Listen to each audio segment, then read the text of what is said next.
ओम साई राम।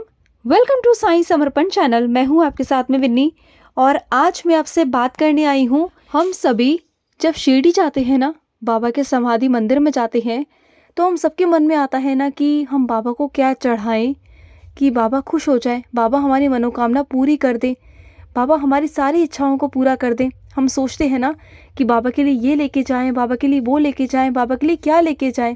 सोचते हैं ना कि बाबा को हम क्या चढ़ाएं, क्योंकि अक्सर हम मंदिरों में जाते हैं तो दान पेटी में कुछ ना कुछ डालकर आते हैं ना, या फिर कुछ ना कुछ वस्त्र लेकर या कुछ भी लेकर हम जाते हैं। हम हमेशा कुछ ना कुछ मंदिर लेकर ज़रूर जाते हैं, कभी खाली हाथ नहीं जाते, है ना। ऐसा ही होता है ना अक्सर।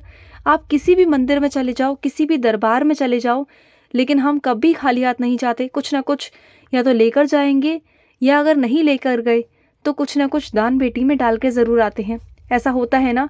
लेकिन जब हम शिरडी जाते हैं ना, तो शिरडी जाते में हम सोचते हैं कि बाबा के लिए क्या लेकर जाएं। तो आज उसी के बारे में मैं आपसे बात करने आई हूँ। उसी चर्चा पर मैं आपसे बात करूँगी कि हमें क्या बाबा के लिए लेके जाना चाहिए जिससे बाबा प्रसन्न हो जाए। ठीक है। तो पहले मैं आपको ये बता दूँ, बहुत सारे लोगों को ये कन्फ्यूज़न होगा कि शिरडी में ये चढ़ता है वो चढ़ता है। तो शिरडी में कुछ भी नहीं चढ़ता। जो बाबा का समाधि मंदिर है ना, उसमें बाबा के मंदिर में कुछ भी नहीं चढ़ता। आप जितने भी डिवोटीज़ जाते हैं ना, जितने भी, इनफैक्ट एक फूल तक अंदर नहीं जाता है। और अगर कोई लेके भी गया ना, तो वो चढ़ाते नहीं हैं। जो अंदर पंडित बैठे होते हैं ना बाबा के पास में, वो नहीं चढ़ाते। और जितने भी शॉप्स वाले होंगे वो आपसे कहेंगे कि आप बाबा के लिए ये ले लो, प्रसाद ले लो, और हम बाबा को टच करवा के आपको ये प्रसाद दे देंगे, ऐसा बोलते हैं।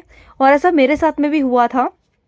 जब मैं फ़र्स्ट टाइम शिरडी गई थी, मुझे पता नहीं था, और एक शॉप वाले ने बोला कि बाबा के लिए प्रसाद ले लो। तो हमने प्रसाद ले लिया। तो प्रसाद लेने के बाद बोलते हैं कि ये प्रसाद हमारे शॉप पर ही रहेगा, और ये प्रसाद ना बाबा से अंदर टच होकर मंदिर में आ जाएगा, और फिर आप आकर ले लेना। तो फिर हमने ऐसा ही किया, क्योंकि हमें पता नहीं था, फर्स्ट टाइम था। लेकिन मुझे बाद में जाकर मालूम पड़ा कि बाबा तक वो प्रसाद पहुंचता ही नहीं है। वो सिर्फ़ और सिर्फ एक कमाने का ज़रिया है, दुकान वालों का, शॉप वालों का कमाने का एक ज़रिया है। बाबा तक कुछ नहीं जाता, कुछ भी नहीं जाता। और मैं जितने भी डिवोटीज़ जा चुके हैं, या जा रहे हैं, या कभी जाएंगे इन फ्यूचर, तो हमेशा याद रखिए इस बात को कि बाबा के पास कुछ भी नहीं चढ़ाया जाता, कुछ भी नहीं चढ़ाया जाता। अगर हाँ, आपको कुछ बाबा के लिए देना है या कुछ करना है, या बाबा को आपको डोनेशन देनी है ना, मंदिर के लिए, बाबा के मंदिर के लिए अगर आपको डोनेशन देनी है, या अनुदान में कुछ देना है, या कुछ भी आपने करना है, तो समाधि मंदिर के पीछे एक ऑफिस बना हुआ है जो शिरडी संस्थान वालों का ही है। आप वहाँ पर जाकर उदी के लिए पैसे दे सकते हो, उदी के लिए भी डोनेशन दे सकते हो, वहाँ से भी आपको उदी मिल जाएगी। और वहाँ पर अगर आप चाहें तो फूड के लिए भी जो पैसे होते हैं वो आप दे सकते हैं। मंदिर के लिए आप पैसे दे सकते हो। आप किसी भी चीज़ के लिए वहाँ पर डोनेट कर सकते हो, जिसे भी डोनेट करना है, या बाबा को कुछ भी देना है, कुछ भी करना है, तो आप वहाँ पर डोनेट कर सकते हैं।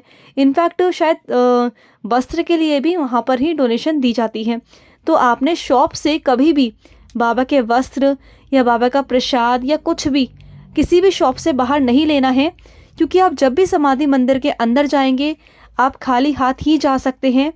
और आपके हाथ में कुछ नहीं होना चाहिए, क्योंकि अंदर कुछ भी नहीं चढ़ता, कुछ भी नहीं। लेकिन हाँ, आप ये ज़रूर कर सकते हैं, जब आप समाधि मंदिर के अंदर जाएंगे ना, तो आपको द्वारिका माई के सामने, यानी कि द्वारिका माई का जो अंदर है, जो बनाया हुआ है पूरा, वहाँ पर एक दान पेटी रखी हुई है। जैसे ही आप राउंड कर कर जाएंगे ना समाधि मंदिर की तरफ, पहले द्वारिका माई के दर्शन करेंगे, फिर आप समाधि मंदिर की तरफ जब मुड़ते हैं ना, तो वहाँ पर आपको बहुत बड़ी एक दान पेटी दिखाई देगी। वहाँ पर आप जो भी आप दान करना चाहे, जो पैसे देना चाहें, वो आप वहाँ पर चढ़ा सकते हैं, रख सकते हैं, उसके अंदर डाल सकते हैं। तो वो आप कर सकते हो। लेकिन मंदिर के अंदर आप सोचो कि बाबा के वस्त्र आप खरीद लो, या फिर आप ये सोचो कि बाबा के लिए प्रसाद खरीद लो, या बाबा के लिए वस्त्र खरीद लो, तो आप खरीद तो लेते हो, लेकिन वो बाबा तक पहुंचते ही नहीं है। क्या वो आपके हाथ में देते हैं? नहीं देते। बस आपको बोलेंगे कि ठीक है, आपने ले लिया, अब आपका नंबर लिख लेते हैं वहाँ पर वो लोग, कि ये आपका नंबर है, आपका फ़ोन वगैरह, आपके पैसे वगैरह जमा कर लेंगे और उसके बाद में बोलेंगे कि ठीक है, अब जब तक दर्शन कर कर आ जाओ मंदिर से, हम बाबा से टच करवा कर आपको दे देंगे। तो वो सब झूठ होता है। वो उनका कमाने का तरीका उन्होंने इस तरीके से बनाया है ना कि जितने भी भक्त वहाँ पर जाते हैं ना, सबको बेवकूफ़ बनाने का उनका तरीका है। तो कभी भी आप भूल से ना उन बातों में कभी मत आइए और इस वीडियो को जितना हो सके ना शेयर कीजिए, क्योंकि कई लोगों को ना पता नहीं है। और ये बात मेरे दिमाग में कल ही अपने आप बाबा ने डाली है और बाबा ने मुझे बोला कि जल्द से जल्द ये वीडियो को बनाओ और मेरे बच्चों तक पहुंचाओ, जिससे कि मेरे बच्चे सतर्क हो सके, उनके साथ कोई धोखाधड़ी ना कर पाए। क्योंकि अक्सर ना ऐसे बच्चे ठग जाते हैं जो पहली पहली बार जाते हैं, उन्हें पता नहीं होता और शायद वो उस बारे में पता करने की कोशिश भी नहीं करते। तो आप ना थोड़ा ध्यान रखना, सावधान रहना ऐसे लोगों से। अगर आप बाबा के लिए सच में कुछ करना चाहते हैं ना, सच में, तो आप मंदिर के बाहर कुछ चीज़ लेकर ना, कुछ भी आपको जो भी बांटना है, खाने का अन्नदान करना है, आप चाहे बिस्किट बांट दीजिए, कुछ भी बांट दीजिए। आप मंदिर के बाहर आपको बहुत सारे ऐसे लोग मिल जाएंगे जो ज़रूरतमंद है, वो आप बांट सकते हो। ये समझिए कि बाबा आपको देख रहे हैं और पूरे शिरडी में बाबा है, बाबा आपको वहाँ से बैठकर देख रहे हैं। आपको ज़रूरी नहीं कि बाबा की मूर्ति के सामने या बाबा के स्वरूप के सामने जाकर ही कुछ करना है, नहीं, आपने ऐसा कुछ नहीं करना। आपने बाहर, जो मंदिर के बाहर आप जो ज़रूरतमंद लोग हैं, बच्चे हैं, बड़े हैं, बूढ़े हैं, बुज़ुर्ग हैं, उन्हें कुछ भी आप दे सकते हो। या आप जो गार्ड्स लगे होते हैं ना, जो मंदिर के अंदर गार्ड्स हैं, आप उन्हें भी दे सकते हो। वो बेचारे कब से भूखे खड़े होते हैं, सबकी सेवा कर रहे होते हैं, सब भक्तों की सेवा करते हैं, सबको लाइन में लगाना, सबको डिसिप्लिन में लगाना, सब कुछ डिसिप्लिन में करना, तो वो भी तो एक सेवा कर रहे हैं ना। तो आप उनको भी कुछ खाने पीने को दे सकते हो, आप ये सब कर सकते हो, तब भी बाबा आपसे बहुत बहुत खुश हो जाएंगे। और एक चीज़ और, अगर आप कभी साईं सा चरित्र खरीदते हो या फिर आप कभी बाबा का स्वरूप खरीदते हो अपने घर ले जाने के लिए, तो वो आप अंदर लेके जा सकते हो मंदिर में।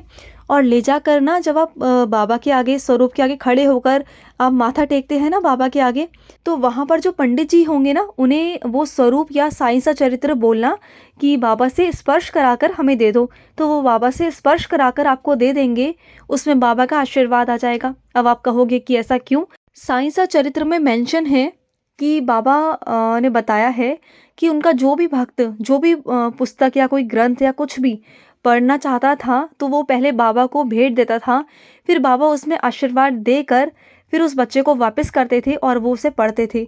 तो उसमें दुगना चौगना बाबा का आशीर्वाद उसमें आता था, उसके अंदर उसे बहुत ज्ञान की प्राप्ति होती थी। तो वही चीज़ आपने करनी है। जो हम साईं सा चरित्र, ऐसा नहीं कि हमने लिया और पढ़ना शुरू कर दिया। अगर आप शिरडी नहीं आ रहे हो, तो आपके आसपास जो भी मंदिर है, आपके घर के जो भी मंदिर आपके पास में है, बाबा का मंदिर, आप वहाँ जाइए, बाबा के चरणों में साईं सा चरित्र रखिए और फिर उसे पढ़ना शुरू करिए। या फिर जो स्वरूप है बाबा का, वो आप बाबा के चरणों में स्पर्श करवाइए जाकर कि बाबा, इसमें बाबा आप विराजित होइए, मैं आपको घर लेके जाऊंगी या जाऊंगा, बाबा आप इसमें विराजित होइए बाबा। और बाबा देखना उस स्वरूप में आ जाएंगे और बाबा स्वयं आपके साथ में आपके घर चलेंगे। देखना आप चाहे ना तो एक टोकरी ले सकते हैं, उस टोकरी में फूल रखिए और फिर उसके ऊपर बाबा रखिए और उस फूल की टोकरी को ऐसे अंदर लेके जाइए। पंडित जी से बोलिए, पंडित जी बाबा से स्पर्श करा के दे दीजिए। फिर देखो वो बाबा अगर आपके घर जाएंगे ना, डेफिनेटली बाबा स्वयं आपके साथ चल रहे हैं शिरडी से, ये समझ जाइए आप। तो आप अगर ये छोटी छोटी चीज़ों का ध्यान रखेंगे, तो जब भी कभी आप शिरडी जाए तो इन सब बातों का ध्यान ज़रूर रखें, ज़रूर ज़रूर, ठीक है। और एक चीज़ और मैं बताऊं आपको कि बाबा के पास नारियल चढ़ता है। आप द्वारका माई से थोड़ा घूम कर आएंगे बाहर की साइड से, तो वहाँ पर एक साइड में ना, एक रेलिंग के पास में एक जगह बनी हुई है जहाँ पर नारियल को बाबा को चढ़ाया जाता है। ऊपर से आप नारियल फेंकेंगे, अंदर की तरफ जाएगा और सीधा वो मंदिर के अंदर चला जाता है। तो आप वो नारियल बाबा को चढ़ा सकते हैं। और अगर चढ़ाने की बात करूँ ना, अगर आपको सच में बाबा को कुछ चढ़ाना है ना, तो फूल, सामग्री, वस्त्र, इन सब चीज़ों के ना बाबा के नज़रों में कोई मायने नहीं है मेरे बच्चे, क्योंकि बाबा तो हमें खुद ही देने वाले हैं ना। हमें फूल देते हैं, हमें सामग्री देते हैं, हमें वस्त्र देते हैं। तो हम बाबा का दिया ही अगर बाबा पर चढ़ा रहे हैं, तो हम अपनी तरफ से क्या कर रहे हैं, हम अपना स्पेशल क्या कर रहे हैं। तो अगर हमें बाबा को कुछ देना है ना सच में, तो आप बाबा के आगे अपना अहंकार, अपना लोभ, अपना लालच, उसको त्याग करके आइए।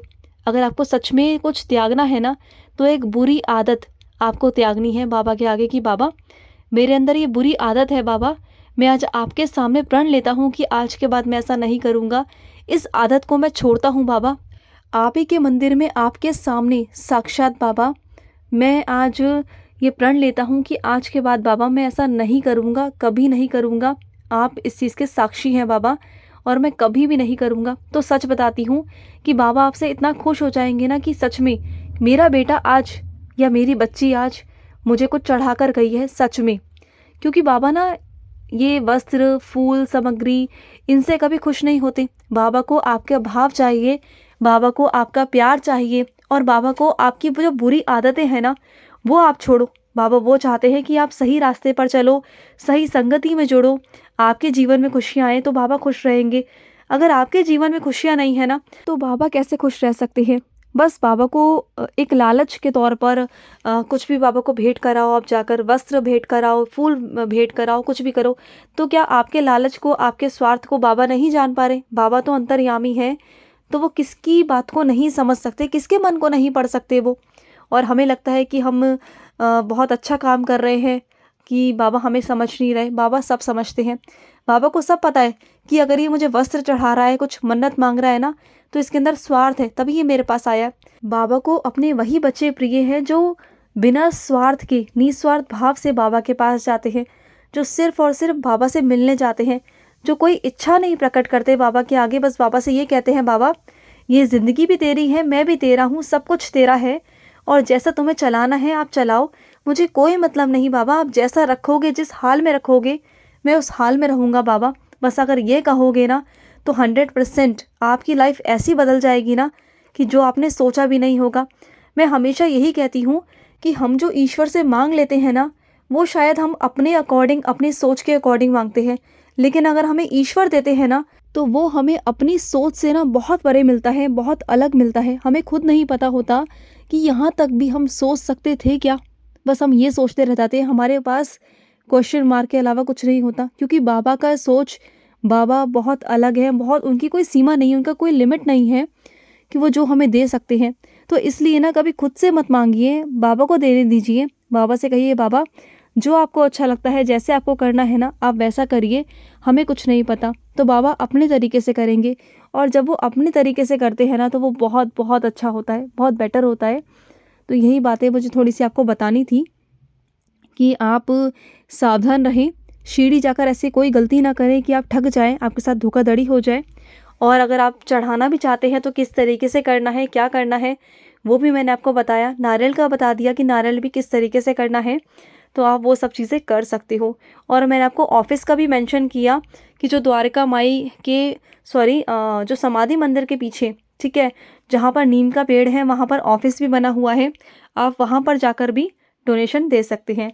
तो आप जैसा चाहते हैं वैसा आप कर सकते हैं। मैंने आपको 5-6 चीज़ें बता दी कि आप किस तरीके से कर सकते हो। आपके साथ कोई फ्रॉड नहीं होगा, आप कहीं फंसोगे नहीं, कुछ नहीं होगा, और बहुत अच्छे से आप दर्शन करके आ सकते हो। तो चलिए, मैं लूँगी समाप्ति। मिलते हैं नेक्स्ट वीडियो में, और ज़्यादा से ज़्यादा शेयर कीजिए ये वीडियो, क्योंकि सबके साथ में कोई भी धोखाधड़ी नहीं होनी चाहिए, ठीक है। तो चलिए, ओम साई राम, जय साई राम।